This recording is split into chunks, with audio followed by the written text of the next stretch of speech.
Today, we are covering the 5 worst heroes for beginners in Marvel Champions.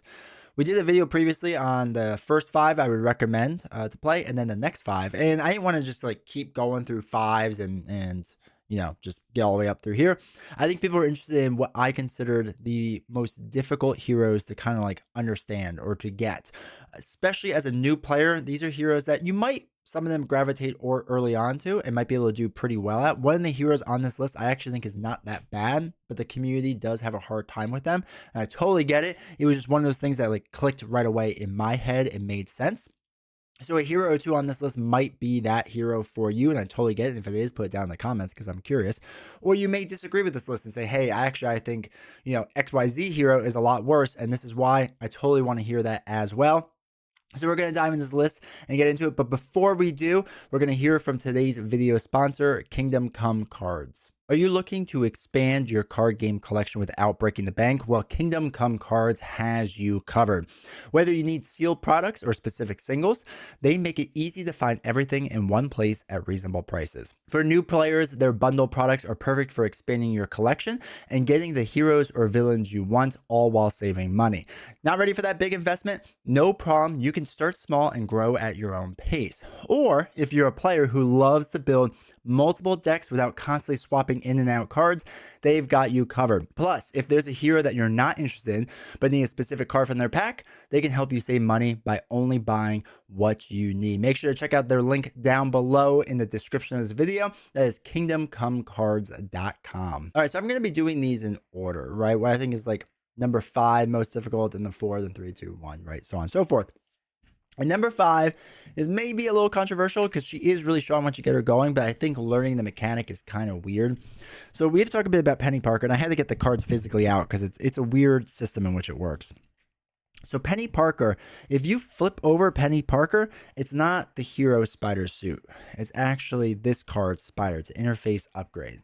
And on this card is your alter ego card, right? When you flip to the side, flip Spider to Penny Parker, detach Penny Parker from her hand, move all counters from her, blah, blah, blah. When you flip that over, that flips the Spider suit hero, right? So anyway, just important note. So Penny Parker starts with only a 4 hand size, but you can do alter ego action exhaust Spider suit.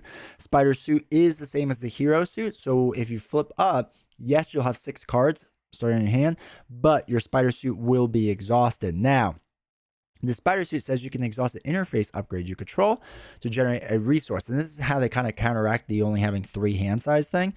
Penny Parker on her other side, when she's a hero, instead of using the alter ego card, when she flips up, that is an interface card. It's this card. So you would be able to use this card as a resource. So again, you have in the very beginning a 6 hand size with a resource to use. Can't exhaust your hero, which is okay.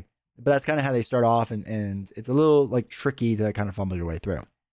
So then you get 3 hand size and basically 1 resource generator in the very beginning. Now Venom we'll go over in a little bit, but let's start with the generators first. Probably the most important thing.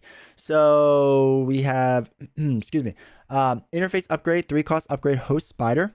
You exhaust host Spider to ready the Spider suit, which can be really strong, right? 2 cost upgrade, Psychic Link is an interface. When Spider suit makes a basic thwart, you would get +2, which is really great. So you'd be able to thwart for 4, and then also be able to ready up and then thwart for another 2, right? This isn't for the entire activation, it's just for that one. Or you can exhaust it to use as a resource instead. Speed Metal Alloy is a 1 cost upgrade. When they defend, you can exhaust it to get +2 for the defense. The stat line on Spider Suit is a 2/2/2, so basically become like a 2/2/4 hero for that 1 defense. And then we have Web Fluid Compression. Again, 2 cost upgrade. When Spider Suit makes a basic attack, you can exhaust, and now it gets a 4 attack, right? So those are, what do we have then? 1, 2, 3, 4, 5 interface cards that would work, right? You have 5 different interface cards, right? 1, 2, 3, 4, and then 5th one is Penny Parker's other side. So yeah. So there's 5 resource generators out there without trying to finagle in a different one or anything like that. So it's obviously going to help you that when you get your 3 hand size, that you should hopefully be able to play like the majority of those cards, if not all of them. Now, as far as like her actual cards, she's got 1 cost support, Spider Command. It's hero action, exhaust Spider Command, and an interface you upgrade you control. Draw 1 card, which is not bad. Or you can exhaust Spider Command, choose and discard 1 card from your hand to ready an interface. So like, again, if you had, let's say the attack one, right? It gives you +1 attack. You could essentially do the 4 attack and then ready up with Host Spider, ready up with Spider Command, discard a card from your hand, and attack for another 4, right? So that'd be 8 attack in 1 round from just exhausting and throwing away a card and whatnot. I think that's pretty good. It can be pretty solid. But again, that takes like a little finagling to learn how to pilot, right? To make sure like, okay, what makes sense? What's the best way to do things? It's not overly hard. It'll take you a bit to get used to. She has Ejection Protocol, which you discard Ejection Protocol, exhaust each interface upgrade you control, set your hit point dial to 6, and give your identity a tough stats, and flip to alter ego. Now, this is interesting because it's not when you get knocked out, right? You could do this at full health if you really want to. I probably wouldn't because it would set you down to 6 health. And she does have a starting health of 14, but you could do this anytime, but you can't wait for it to be your final hit. Again, figuring out the best time to do this, it could be interesting, right? It could be interesting of what it is. And again, if all your interfaces are already exhausted, then you're fine, right? Because only the beginning of the cost arrow is what's important. The after cost arrow, you do as much as you can. You have to have at least a valid target. So Aunt May and Uncle Ben, 1 cost support, exhaust them to discard the top 2 cards of your deck, top 3 of your alter ego, and then add each spider card discard this way to your hand. Again, if you know you're going to have spider cards, it can be really strong. Web Trap is a 2-cost event. It's an attack, deal 5 damage to your enemy. If you pay for this card using the Sync Ratio ability, which is the exhausting interface card, you get to stun them as well. So 2 for 5 is pretty decent, and the stun on top of it's good. And then Rapid Deployment, you have 2 for 3 threat removal, which isn't great, but if you use again the Sync Ratio, which is the exhausting interface, you get to remove 3 threat from a scheme. It could be the same scheme, it could be a different scheme. 2 for 6 is pretty solid because most likely, again, you're going to be using your interface cards to be paying for this stuff anyway. Now, the last one really, oh, no, there's 2 more cards, that's right. All Systems Go is an event, hero action. You either ready each interface upgrade you control. So again, allows you more ready up, allows you to thwart or attack for 2 times in a row for big numbers, whatever it may be. And then search your deck and discard pile for an interface or search your deck and discard pile for an interface upgrade and add it to your hand. Again, early on, this card makes it worth it because you're trying to get those cards out. And then finally, we have Venom. 4 cost ally, 1/1/3 stat line. But she gets a +1 thwart, +1 attack for each sim counter. Well, how do we do that? You place 1 sim counter on her for each resource generated by Spider's Suit Sync Ratio ability to pay for it. So you could legit have Venom be a 5/5/3 hero by using 4 counters because she costs 4. You could have a 5/5/3 stat line, which is bonkers for a signature ally, right? Like certain things need to go your way, yes, but if you could do that, it's absolutely really strong. So again, it's planning out when you're going to use those upgrades to get these cards out, right? Managing the 3 hand size, managing the ready ups, managing cards like All Systems Go. When do you exhaust things? When do you ready up things? Whatever it may be. I think all that stuff can be a little tough for a new player to like figure out. But once you do, it makes sense.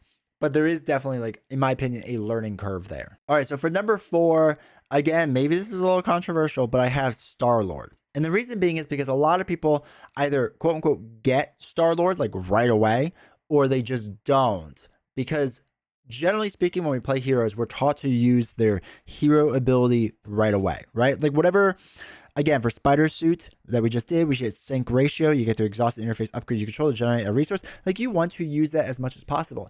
StarLord, on the other hand, you probably don't want to use as much as possible. You should kind of save it for when you can use it. Now, in multiplayer games, it's easier, and we'll get into that in a second. But especially for true solo, it could be a bit rough. So Peter starts off where you can search for Elemental Gun from your deck or discard pile and add it to your hand, which is really nice, being able to get that card right away. Elemental Gun is a big card for Peter. You can also choose to swap a card with your hand with the top card of your deck. You don't know what that is. Maybe you don't. Maybe you do have a way to look at it. So it's a little bit of a gamble, but that's basically what StarLord is in general. So StarLord himself, this is the thing. So when you play a card from your hand, you can deal yourself a face down encounter card, reduce the resource cost to play that card by 3. So here's the thing. It's really nice to get those expensive cards to be cheaper, but if you're dealing with 2 bad cards every single round, it's going to be rough. So you really need to learn how to kind of like time this and prioritize this. You don't want to do it every single round, in my opinion. unless you have ways to handle it. But especially for true solo, it's going to be a rough time, basically doubling the amount of counter cards. And then if you get a surge on top of it, like it's going to go downhill really fast. So balancing that is kind of tough. Nova Prime is fine. It's just a very expensive ally. 5 cost, 2/3 stat line. After you play Nova Prime, defeat a non-elite minion, which is it's fine. Daring Escape, again, 0 cost event, but you deal yourself 1 face down encounter card to ready up StarLord and draw a card. This isn't a card you might want to play every single round. This is a card you might want to be a little more tactical about. The reason being is because you're probably going to be saving it up for cards like Gutsy Move, right? So remove 2 threat from the scheme, it's a 2 cost event. Remove 2 additional threat from that scheme for each face down card. So if you have a scheme with 12 on it, it's going to pop at 15. Well, if you did his main ability of what's it called? What could go wrong to give yourself a face down card, and then did Daring Escape on top of it, you now have 2 cards out there, so you can remove 2, 4, 6 threat for 6, which is a lot better. If you have even more out there, even better. So cards like that. Sliding Shot's the big one that people pay attention to. It's a 3 cost event. Deal 5 damage to enemy. Deal 2 additional damage to that enemy for each encounter card in front of you. So if you have 3 encounter cards in front of you, right? That's 6, that's 11. 3 for 11 damage is some of the best in the game, right? And it could be more than that. If you found out a way to get, I don't know, 10 bad cards in front of you, that's 25 damage. Like, there is no limit on this card. So it can be really, really strong. But this is the thing. You have to figure out when you can play a card like this and make sure it times right and all that fun stuff. Excuse me. The Bad Boy upgrade support, 3 cost support. When you would take any amount of damage from the villain's attack, discard his card, prevent all that damage, change your alter ego, and draw 2 cards. Can be an interesting card to, again, stop that big attack. It's kind of risky to do it, but you can absolutely do it. Then Elemental Guns, he's got 2 of them. They're both 3 cost upgrades, restricted. Exhaust it and spend 1 resource of any type to deal 3 damage to enemy. The attack gains piercing. This card also came out when like tough was a really big thing, and it was really nice to have piercing. So it's a very strong card. Jet Boots, 2 cost upgrades. He gains aerial. When he would take any amount of damage, exhausted to prevent that by 1 for each face down encounter card in front of you. Again, now you're planning not only on your turn, but before the encounter cards are flipped, when you get attacked, how many of those cards do you have out there? So if you have, again, 3 or 4 cards out there, you could stop a bigger hit from kind of wiping you out. 3 cost upgrade, Leaders of the Guardians. Each Guardian character you control gets +1 thwart, which is actually a bonkers card because his innate ability allows you to, each ally you control gains the Guardian trait. So all of them right away are Guardians. So basically every character you control is a Guardian. So really strong card. But it's, again, leaning into that ally kind of meta with things. And then 1 cost upgrade, StarLord's Helmet. While you're in hero form, you get +1 hand size for each face down encounter card in front of you, maximum of +3 hand size. So again, if you have a ton of bad cards in front of you, 3, let's just say, well, that's the max is 3, but you have 3 bad cards in front of you because you did Sliding Shot or whatever it may be. Now you're able to go from a 5 hand size to an 8. So again, it's more of a kind of a gamble type character. It makes it a bit rough to handle things. It's very, very hard to deal with, in my opinion.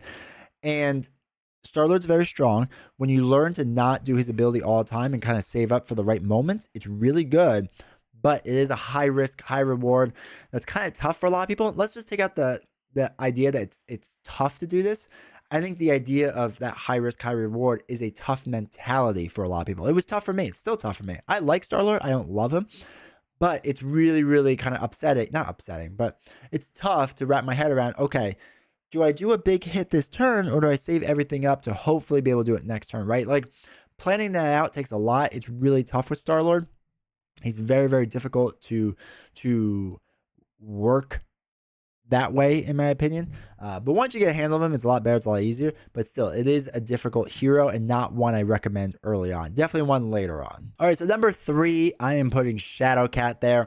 Shadowcat still throws a lot of veteran players through a loop. She's a little weird to work with her one thing, which we don't even have to get into her cards too much. But the way she essentially works on, well, let's start with Kitty Pryde's side. So you have your solid upgrade, right? Your solid mass form, and then you also have phase mass or phase form. Phase mass form. 16th card. Okay, so it's on there on the side. It's permanently out there, whatever. You can, on the alter ego side, flip it when you want. Okay, that's fine. Flip it once. Shadowcat side, while you're phase, she ignores guard and patrol and crisis, and that's all nice. Okay. Actually getting into solid form. So you have a hero resource generator, right? Really nice. Exhaust this card to generate a strength resource for any attack or defense event. Cool. Response. After you attack or defend in solid mass form, flip this card. It's not a forced response, so you can do it when you want, and that's important. And again, if you physically exhaust to attack, that counts. Or if you play an attack event, that counts, right? Same with defending. Okay, cool. On the phase side, while Shadowcat is defending, so she has to be defending against it, she cannot take damage, which is bonkers strong. But after you attack or defend in phase mass form, flip this card. That is a forced response. So you have to time out generally speaking, at the end of your hero action, you probably want to attack or have an attack event to push yourself into phase form. Or if you're already in phase form, just don't do an attack or defense event, and then you can stay in phase form. So you can thwart, and that's okay. It's understanding that force response and making sure you trigger it last. As long as you do that, you'll be okay. Now, she has a card that makes it kind of tough with, quick shift. This throws a lot of people off. When an enemy attacks, if you are solid mass form, you change the phase mass form. So you would be playing a defense event. So you would change to your mass form of phase, and then you would no longer take damage. This is a defense card, so you're now a defender. So you no longer take damage, which means you would flip to phase, take no damage, and flip back down to solid. Or if you were already in phase, you would draw 2 cards, which is ideally why you want to be phase form, and then you would flip from phase back to solid after the fact. There are some really wonky timing things that go on with different event cards and upgrades and supports and whatever, but that is one of the hardest things with her to like truly understand, just like when the solid and phase forms flip. Again, because solid is just a response and phase is a force response, those two things are kind of just, again, important to keep in mind of when you'll be flipping. It also is kind of interesting too, because you have cards like Acute Control, which is a 1-cost upgrade. After you ignore guard and patrol keyword on a minion, you would exhaust it to deal 2 damage to that minion. Again, she gets this from her hero ability, saying that while you're in phase form, so again on the certain right form, you can ignore guard and patrol keywords and then crisis icons. So again, just understanding the board states that Acute Control can trigger. Or Intangible Interference, which is a 1-cost upgrade. After you ignore a crisis icon in scheme, exhaust this card to remove 2 threat from that scheme. And again, just paying attention to your upgrades and what form you're on and what action you're doing.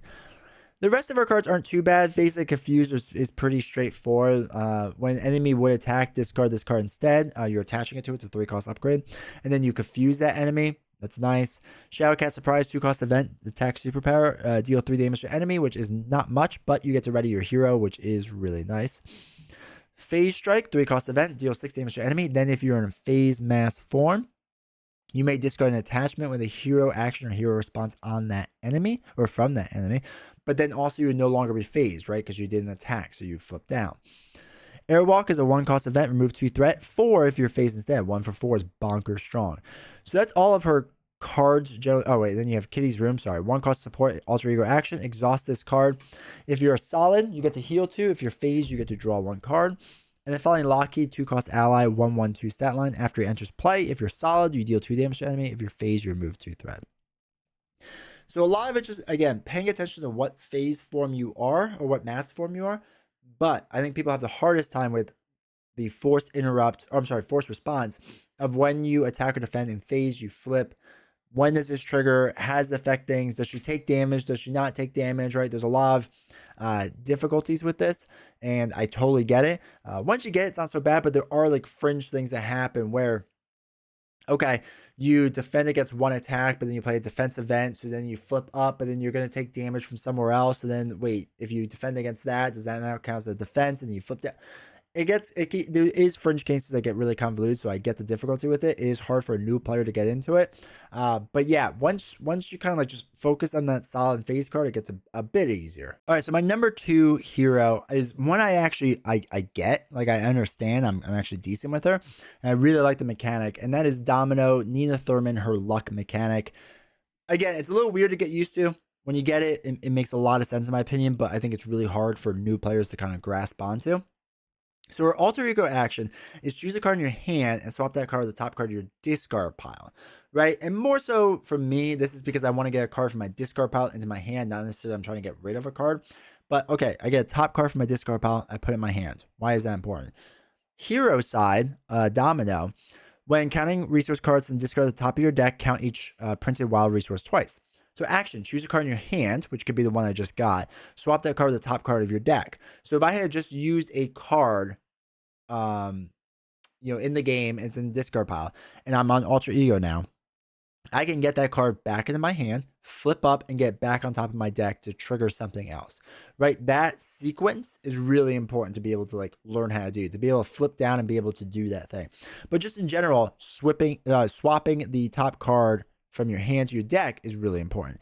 Not just for certain actions that she has. So for example, we have Diamondback, 2-cost ally, 1/1/2 stat line. Exhaust Diamondback, deal 1 damage to her. Discard the top card of your deck, deal 1 damage to her for each resource icon discarded this way. Again, if it's a wild, it counts as 2, so just important note. Outlaw, 3-cost ally, 1/1/3 stat line, comes with toughness. When she attacks, discard the top card of the deck. It's an interrupt. When Outlaw attacks, discard the top card of her deck. She gets +1 attack for each resource icon discarded this way. So a good workout is a 2-cost event. Deal 4 damage to enemy, discard the top card of your deck. For each resource icon discarded this way, deal 1 additional damage to the enemy. So again, if you know you want to get a wild card on top, you could do that with a good workout. Realistically, what you want is Jackpot, right? We'll just skip ahead a little bit. So Jackpot's a triple resource. It has energy, mental, and strength. After this card is discarded from the top of your deck, you shuffle it back into your deck. So sometimes, this card does just naturally get discarded or whatever it may be. So if you use this card in the beginning, or you have it in your hand for whatever reason, you want to make sure that you get this card back on top of your deck, because then it just keeps getting shuffled back into your deck over and over and over with a chance of being discarded. If it gets discarded, then it just gets shuffled back in. If you get in your hand to play, well, then you can flip it with the top card of your deck from Domino's main ability, right? Choose a card in your hand. If I ended up with Jackpot in my hand, I could flip that back into the deck, and then it keeps getting shuffled in over and over and over. So the reason that's important is, again, if you get that card cycling over and over and over, it's really strong, right? A good workout ends up being a 2 for 7, 5, 6, 7, 7 damage card. Outlaw, which we just stated, gets +1 attack for each resource icon, so it should be swinging for 4 each time.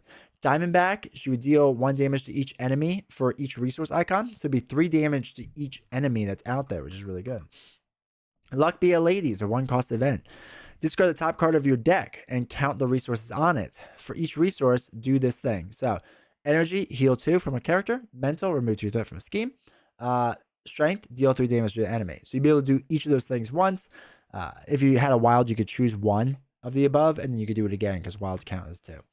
Right place, right time. 2-cost event. Remove 3 threat from a scheme. Discard the top card of your deck. For each resource icon, you get to remove 1 additional threat. So again, this is now a 2 for 6 threat removal with Jackpot, which is crazy. Pip the Pub is a 1-cost support. Exhausted to put 1 Domino or Posse card from your discard pile on top of your deck. So instead of doing the whole mechanic we just talked about, where if your alter ego, put it into your hand, but Pip the Pub could just put it back on top so you're ready to go. The Painted Lady, 1-cost support. After you discard a card from the top of your deck, attach that card face down here, and then Alter Ego allows you to exhaust it to add 1 card. Alter Ego actually exhausts the Painted Lady to add 1 card attached here to your hand, so you can save up some cards that you want. Now we get into the big ones. Domino's Pistol. 2-cost upgrade. She has 2 of them, both restricted. Exhausted, choose an enemy and discard the top card of your deck. Deal 1 damage to the enemy for each resource icon. So you get to deal 3 damage, and they are ranged attacks. This works with Sharpshooter, which we won't get into now. But you'll be able to do, actually we will in a second. You'll be able to do 3 damage just by exhausting this card, right? So theoretically, again, you pull out Jackpot on top, use Jackpot, so you deal 3 damage, shuffle Jackpot back in, right? There should be 2. Oh yeah, there they are. There's 2 of those cards. Now, what's the other one we're talking about? Oh, probability field, 2-cost upgrade. When you use a basic power, discard it and you get +1 for that power. You're a 1, 2, 3 stat line. So if you get jackpot again, you're now swinging for 5, or thwarting for 4, or defending for 6, right? All this stuff really strong. Do you have to talk about sharpshooter, which is used a lot with her? I have to find it really fast because it is kind of a weird card. Where is it? There we go. 2-cost upgrade. When you make a ranged attack, discard a top card of your deck. This attack deals 1 additional damage for each resource icon discard this way. So this throws people off because it is an interrupt. So it interrupts your ranged attack, which is what you did on your pistols. So again, you discard a top card, you interrupt, so you discard another top card, and you get to shuffle it all back in. And if it's jackpot. If it's not, then you don't get to shuffle it back in. But again, just learning the timing of when that triggers with the sharpshooter card. And there are final 2 cards. Lucky and good, 1-cost upgrade. It's when a boost card is turned face up during an attack, exhaust lucky but good, cancel the card's boost icons and boost ability, give the attacking enemy another boost card for this attack. So you know if it's absolutely terrible, you don't want it, you can just get rid of it. Hopefully the next one's not as bad. Lucky break, when you reveal an encounter card, discard lucky break. It's a 0-cost event or a 0-cost upgrade, and discard it. Reveal another card from the encounter deck. Not as good. Not a big fan of that card, but that's fine. So again, you can just see the strategy of manipulating your deck basically 1 card at a time, right? Because you're not able to put things where you want, but you kind of have to finagle it around of, okay, how are we going to get things back on top of our deck? Flipping down isn't just about healing anymore. It's about, okay, a card got discarded I actually really need. We need to get that back into my hand somehow. We can do that through Pip the Pub or flipping down to Nina, putting it back on top of your discard pile, being able to flip back up the Domino, or I'm sorry, putting it in your hand, flipping the Domino to be able to put that back on top of your deck, right? Like there's a weird pattern there. It's kind of a tough pattern. It's one, again, that makes a lot of sense to me. So it can be easily overcome, but I know a lot of people struggle with it because it's a lot of moving parts to kind of keep track of. Now, really quick, before we get into this final one, I want you all to know that we do have the podcast out. So maybe some people are listening to this on the podcast right now. You'll be able to do that. Also, if you want to support this channel and help me out, there's Patreon link down below, or you could become a channel member. To become a channel member is 99 cents, right? That's all it costs here on YouTube. It's 99 cents, get you emotes and badge and all that fun stuff. It really helps out. Everyone that's become a member, thank you so much for supporting the channel. I greatly appreciate it. Everyone on Patreon, you get some different stuff with like blog posts and some video updates and voting and all that stuff. You got different support there. I think it starts at $2.99 to support the channel over there. Everyone that's done that stuff, like honestly, it means a ton. It really helps out. Ad revenue always goes up and down on YouTube. I don't complain about it because it's always nice to make, but it just goes up and down. And to have a steady support stream so that we can invest more into this channel is greatly appreciated. I'm always looking at ways to expand the benefits and offerings of those things. So if you ever have ideas that would help encourage you to support the channel financially, let me know. I'm always open ears. Go over to Discord and talk to me about it. But yeah, big shout out to everyone that supported this channel. If you ever thought about doing it, but you say, hey, I don't have a ton of money, I totally get it. Starting even at 99 cents here on YouTube helps out so much. You cannot believe it. So everyone that's done that, thank you so much. I really appreciate it. So I know I just talked about how well I understand Domino, right? Like I'm so good with Domino. She makes sense to me and other people don't get where. My number one difficult hero, in my opinion, is Magic. I've played a lot of Magic, and I know there's people that just get Magic. I don't. I think she's really difficult to wrap my head around. I to this day, I don't fully. I can make it work and get by, but I feel like not to the level in which I have to do it. So Iana Rasputin has on her alter ego side has when you change to hero form, choose a spell card or discard pile and put it on top of your deck. Okay, that's fine. Whatever. Now Magic herself. You play with the top card of your deck face up. Okay. Once per phase, you may play the top card of your deck as if it were in your hand, reducing its resource cost by 1. Okay. So you're allowed to do this per phase, not per round. And you want that top card to be able to play it a little bit cheaper or do some other benefits, which we will get into. Okay, that's fine. Actually, we'll get into that card later. So Limbo is a 1-cost support. I know a lot of her strategy runs through this support. I still have a hard time with it. So it's a response, so one cost support. Response. After the villain phase begins, exhaust Limbo and swap a card in your hand with the top card of your deck, right? All right, so you're trying to line things up in certain positions. That's fine. Then there's also an action to exhaust limbo. Swap a card in your hand with the top card of your deck. So again, if you want to do it on your hero side, you could do that. Okay, that's fine. You want to like lay it out in certain ways. I kind of get that. So she has her upgrades. The 2-cost upgrade Magic's Crown, she gains steady. But while the top card of your deck has a mental or a wild resource icon, she gets +1 thwart. So her stat line's 2-2-1, right? Oh, I'm sorry, 1-2-2. So 1 thwart, 2 attack, 2 defense. So it puts up to 2 threat removal if you have the right card on top. Okay. Soul Sword, 1-cost upgrade, gains piercing on her attacks. And while you have a fist or a wild resource icon on top of the deck, she gets +1 attack. And then her armor gains you retaliate. And if it's an energy or a wild, she gains 1 defense. So whenever you exhaust to do something, you want to do that thing first before you're playing the top card off the deck to make it reduced by 1. Because the thing is, the next card, you don't know what it might be, and it's hard unless you use Limbo to get a card back over there that you need from your hand. It's hard to kind of like navigate that. So you would use Limbo to basically, if you did play the card off top of your hand because it triggers everything else, okay. Now use Limbo to get the top card back, or get a card from your hand back on top of the deck so that it could trigger different things you need. Scrying is a 0-cost event.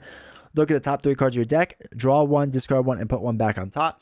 So again, you're trying to like get the deck to where you need it to be. Okay, fine. Stepping Disc, 1-cost event. Ready your hero, cool. Choose a magic card in your discard pile not named Stepping Disc and put it back on top of your deck. Again, trying to figure out, okay, which symbol do we want, or do we want to play a certain card, whatever. 3 of them. Exorcisms, a 2-cost event. Remove 4 threat from a scheme. If it's a mental or wild resource icon on top of your deck, confuse the villain. Okay, cool. And then Soul Strike, 2-cost event. Deal 4 damage. If it's a fist or a wild, stun the enemy. So again, if you want to play this on the top of your deck, you don't know what the next resource icon will be, unfortunately. So maybe it works out great, maybe it doesn't. So it's, again, you kind of have to figure out, can you get this into your hand? Can you flip it where you want? If it's already on top of your deck, can you play Limbo to get it back into your hand? Not necessarily worrying about a card that's on top of your deck, except you got to make sure it's a certain resource icon so you can trigger it. It gets to be a bit much. And then Magic Barriers are last 2. It's a 1-cost event. It's a defense event.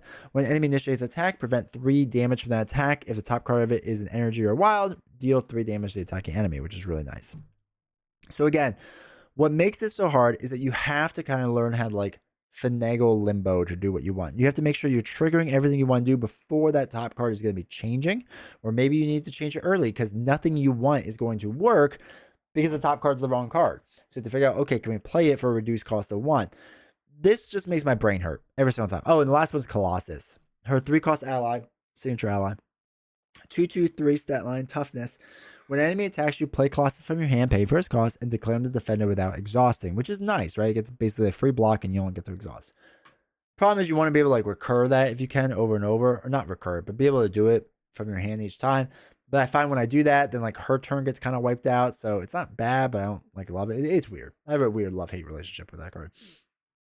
But anyway, learning how to balance, okay, what's on top of my hand to trigger other things, and then do I Limbo it in now or Limbo it out later or whatever? Do I do it on its defense side or on, like, it's just, there's so many moving pieces, puzzle pieces here that I struggle. I struggle really hard with Magic. I feel like at the end of the day, when I do whatever it is with Magic, my brain is exhausted. Usually when we live stream on twitch.tv/tutorial woodworking, I could play 2 or 3 games, no problem. I feel like I play 1 Magic game and I'm spent for the next day, right? Like it's so much going on. And there's a lot of similarities to Domino. It's not quite the same. I think Magic's harder personally. So there's a lot of similarities, but I still, even with that, I can't quite wrap my head around it. So anyway, if I was ever to introduce this game to a new player and they're like, hey, I want to play Magic, I would go, but you probably don't, right? It's just a lot to do in the beginning. Maybe you'll understand the game better than me and be able to like knock it out of the park right away, but I still wouldn't recommend it your first 5 or even 10 heroes that you play. So that's it. Those are my 5 most difficult heroes to play in Marvel Champions, in my opinion. Again, if you disagree with me, totally cool. Just let me know that in the comments. I'm really excited to hear what you all have as your top 5 or whatever it may be. But I'm really excited to hear this stuff because this list, I think was pretty hard to come up with for me because there's heroes that I'm not bad with, but I understand like people in the community have a rough time, or I try to remember when I first played, it was really hard. But Magic was always number one. That was an easy one for me. So anyway, really appreciate all the support. Thank you all for liking, subscribing, commenting, all that stuff really helps the channel, and I will see you all next time.